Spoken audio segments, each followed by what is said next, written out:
नमस्कार मित्रों, कैसे हैं आप सब लोग। उम्मीद है बेहतर होंगे। तो स्वागत है आपका हमारे एक समय की बात के इस बेहतरीन मंच पर। मैं आपका दोस्त, आपका भाई उदयभान सिंह राठौर आज आपके लिए लेकर आया हूं बहुत ही रोचक और सुंदर कहानी, जो विक्रम बेताल की बेताल 25 से ली हुई है, जिसका पहला भाग हम आप लोगों के सामने आज सुनाएंगे।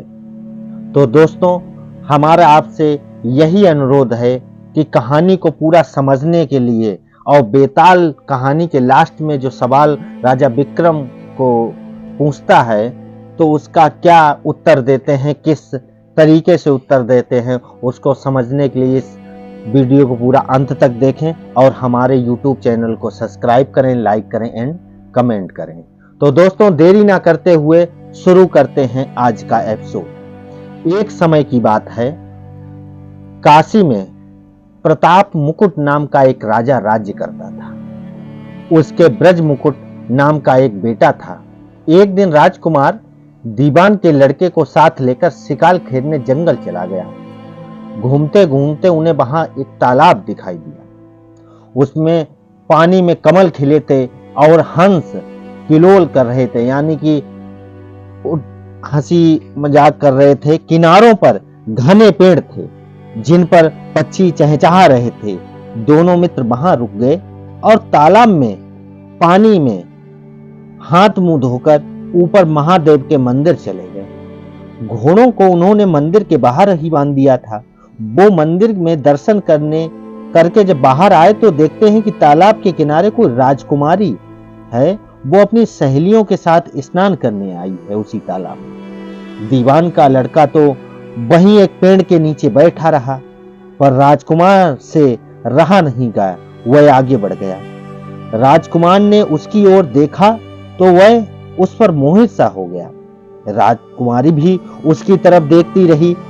फिर उसने क्या किया कि जूड़े में से एक कमल का फूल निकाला, कान से लगाया, दांत से कुतरा, पैर से नीचे दबाया, फिर छाती से लगा लिया। अपनी सखियों के साथ चली गई। उसके जाने पर राजकुमार निराश हो अपने मित्र के पास आया। सब हाल सुनाकर बोला, मैं इस राजकुमारी के बिना अब रह नहीं सकता, पर मुझे ना तो इसका नाम मालूम है और ना ठिकाना। वह कैसे मिलेगी? दीवान के लड़के ने कहा, राजकुमार आप इतना घबराएं नहीं, वह सब कुछ बता गई है। राजकुमार ने पूछा, कैसे?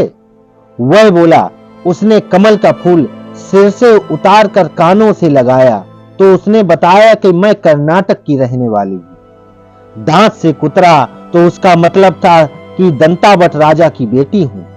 पांव से दबाने का अर्थ था कि मेरा नाम पद्मावती है, और छाती से लगाकर उसने बताया कि तुम मेरे दिल में बस गए हो। इतना सुनता है राजकुमार जब खुशी से फूल उठता है। बोला, अब मुझे कर्नाटक देश में ले चलो। दोनों मित्र वहां चल दिए। घूमते फिरते सैर करते दोनों कई दिन बाद वहां पहुंचे।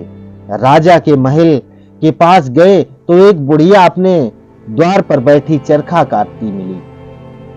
उसके पास जाकर दोनों घोड़े से उतर पड़े और बोले, माई हम सौदागर हैं, हमारा सामान पीछे आ रहा है, हमें रहने की थोड़ी जगह दे दो।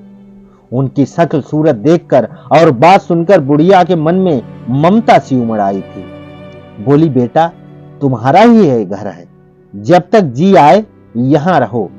दोनों वहीं ठहर गए। दीवान के बेटे ने उससे पूछा, माई तुम क्या करती हो? तुम्हारे घर में कौन कौन है? तुम्हारी गुजर बसर कैसे होती है? बुढ़िया ने जवाब दिया, बेटा मेरा एक बेटा है जो राजा की चाकरी में है। मैं राजा की बेटी पद्मावती की धाय थी। बूढ़ी हो जाने से अब घर में रहती हूँ। राजा खाने पीने को दे देता है। दिन में एक बार राजकुमारी को देखने महल में जाती हूँ।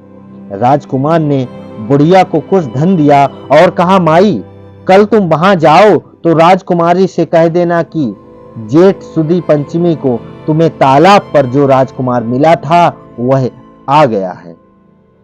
अगले दिन जब बुढ़िया राजमहल गई तो उसने राजकुमार का संदेश उसे दे दिया। संदेश सुनते ही राजकुमारी ने गुस्सा होकर हाथों में चंदन लगाकर उसके गाल पर तमाचा मारा और कहा, मेरे घर से निकल जा। बुढ़िया ने घर आकर जब सब हाल राजकुमार को कह सुनाया, राजकुमार तो हक्का बक्का सा रह गया। तब उसने अपने मित्र से कहा, राजकुमार आप घबराए नहीं, उसकी बातों को समझें। उसने 10 उंगलियां सफेद चंदन में डुबोकर गाल पर मारी। इससे इसका मतलब यह है कि अभी 10 रोज चांदनी के हैं, उनके बीतने पर मैं अंधेरी रात में मिलूंगी। उस दिन के बाद बुढ़िया ने फिर राजकुमारी को खबर दी, तो इस बार उसने केसर के रंग में 3 उंगलियां डुबोकर उसके मुंह पर मारी और कहा, भाग जा यहां से। बुढ़िया ने आकर सारी बात सुना दी। राजकुमार शोक से व्याकुल हो गया। दीवान के लड़के ने समझाया, इसमें हैरान होने की क्या बात है। उसने कहा है कि मुझे मासिक धर्म हो रहा है, 3 दिन और ठहरो। 3 दिन बीतने पर बुढ़िया फिर वहां पहुंची। इस बार राजकुमारी ने उसे फटकार कर पश्चिम की खिड़की से बाहर निकाल दिया। उसने आकर राजकुमार को ये बात भी बताई। सुनकर दीवान का लड़का बोला, मित्र, उसने आज रात को तुम्हें इस खिड़की की राह बुलाया है। मारे खुशी के राजकुमार जो था वो उछल पड़ा। समय आने पर उसने बुढ़िया की पोशाक पहनी, इत्र लगाया, हथियार बांधे। 2 पहर रात बीतने पर वह महल में पहुंचा और खिड़की में से होकर अंदर पहुंच गया। राजकुमारी वहां तैयार खड़ी थी। वह उसे भीतर ले गई। अंदर का हाल देखकर राजकुमार की आंखें खुली रह गईं। एक से बढ़कर एक चीजें थी वहां पर। रात भर राजकुमार राजकुमारी ने साथ रहे। जैसे ही दिन निकलने को आया तो राजकुमारी ने राजकुमार को छिपा दिया। रात होने पर फिर बाहर निकाल लिया। इस तरह कई दिन बीत गए। अचानक एक दिन राजकुमार को अपने मित्र की याद आई। उसे चिंता हुई कि पता नहीं उसका क्या होगा। उदास देखकर राजकुमारी ने कारण पूछा तो उसने बता दिया। बोला, वह मेरा बड़ा प्यारा दोस्त और बहुत ही चतुर है। उसकी होशियारी से ही तो तुम मुझे मिल पाई हो। राजकुमारी ने कहा, मैं उसके लिए बढ़िया बढ़िया भोजन बनवाती हूँ, तुम उसे खिलाकर तसल्ली देकर लौटाना। खाना साथ में लेकर राजकुमार अपने मित्र के पास पहुंचा। वे महीने भर से मिले भी नहीं थे। राजकुमार ने मिलने पर सारा हाल सुनाकर कहा कि राजकुमारी को मैंने तुम्हारी चतुराई और सारी बातें बता दी हैं, तभी तो उसने ये भोजन बनाकर भेजा है। दीवान का लड़का सोच में पड़ गया। उसने कहा, ये तुमने अच्छा नहीं किया। राजकुमारी समझ गई कि जब तक मैं हूं वह तुम्हें अपने बस में नहीं रख सकती, इसलिए उसने इस खाने में जहर मिलाकर भेजा है। यह कहकर दीवान के लड़के ने थाली में से एक लड्डू उठाकर कुत्ते के आगे डाल दिया। खाते ही कुत्ता मर गया। राजकुमार को बड़ा बुरा लगा। उसने कहा, ऐसी स्त्री से भगवान बचाए, मैं अब उसके पास नहीं जाऊंगा। दीवान का बेटा बोला, नहीं मेरे दोस्त, अब ऐसा उपाय करना चाहिए जिससे हम उसे घर ले चलें। आज रात को तुम वहां जाओ। जब राजकुमारी सो जाए, उसकी बाईं जांघ पर त्रिशूल का निशान बनाकर उसके गहने लेकर चले आना। राजकुमार ने ऐसा ही किया। उसके आने पर दीवान का बेटा उसे साथ ले योगी का भेष बना मरगट के पास जा बैठा और राजकुमार से कहा कि तुम ये गहने लेकर बाजार में बेच आओ। कोई पकड़े तो कह देना मेरे गुरु के पास चलो और उसे यहाँ ले आना। राजकुमार गहने लेकर शहर आया। महल के पास एक सुनार को उसने उसे दिखाया। देखते ही सुनार ने उन्हें पहचान लिया और कोतवाल के पास ले गया।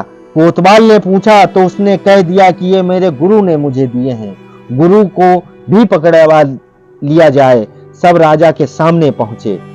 राजा ने पूछा, योगी महाराज, ये गहने आपको कहां से मिले?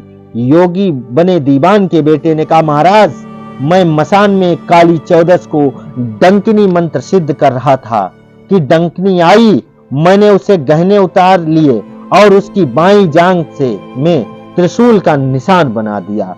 इतना सुनकर राजा महल में गया। उसने रानी से कहा कि पद्मावती की बाईं जांघ पर देखो कि त्रिशूल का निशान तो नहीं है। रानी ने देखा तो सही में निशान था। राजकुमार को बड़ा दुख हुआ।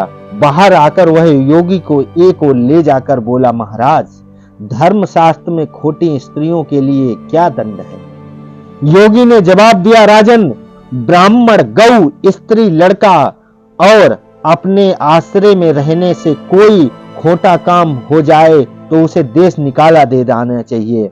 यह सुनकर राजा ने पद्मावती को डोली में बिठाकर जंगल में छुड़वा दिया। राजकुमार और दीवान का बेटा तो ताक में ही बैठे थे। राजकुमारी को अकेली पाकर साथ ले अपने नगर में लौट गए और आनंद से रहने लगे। इतनी सी बात सुनकर बेताल बोला, राजा विक्रमादित्य, राजन ये बताओ कि पाप किसको लगा? विक्रम ने कहा, पाप तो राजा को लगा। दीवान के बेटे ने अपने स्वामी का काम किया, कोतवाल ने राजा का कहना माना और राजकुमार ने अपना मनोरथ सिद्ध किया। राजा ने पाप किया, जो बिना विचारे उसे देश निकाला दे दिया। राजा का इतना कहना था कि बेताल फिर उसी पेड़ पर जा लटका। राजा वापस आ गया, बेताल को लेकर चल दिया। बेताल बोला, विक्रम, तुम बड़े हठी मालूम होते हो, लेकिन कोई बात नहीं, देखता हूं कितने हठी, कितने धैर्यवान हो। मैं फिर से कहानी सुनाऊंगा। तो दोस्तों, विक्रम और बेताल से बेताल पच्चीसी की कहानी का पहला भाग जो था वो मैंने आप लोगों को सुनाया इस कहानी के माध्यम से, और फिर राजा विक्रमादित्य ने उसी कहानी के अनुरूप उसे जवाब दिया। तो दोस्तों, अगर हमारी ये कहानी अच्छी लगी हो तो प्लीज मेरे चैनल को सब्सक्राइब करें और हमें कमेंट करके बताएं कि ये कहानी कितनी अच्छी लगी। नेक्स्ट एपिसोड में हम आपके लिए एक दूसरी कहानी लेकर आएंगे। तो दोस्तों, इसी के साथ इस कहानी को विराम देते हैं। अगले एपिसोड में बेताल पच्चीसी की दूसरी कहानी लेकर आते हैं। वह सुंदरी किसे मिलेगी, उसका शीर्षक यही होगा। तो दोस्तों, इसी के साथ इस कहानी को समाप्त करते हैं। मिलते हैं नई कहानी, नए एपिसोड के साथ। जय भारत, जय हिंद।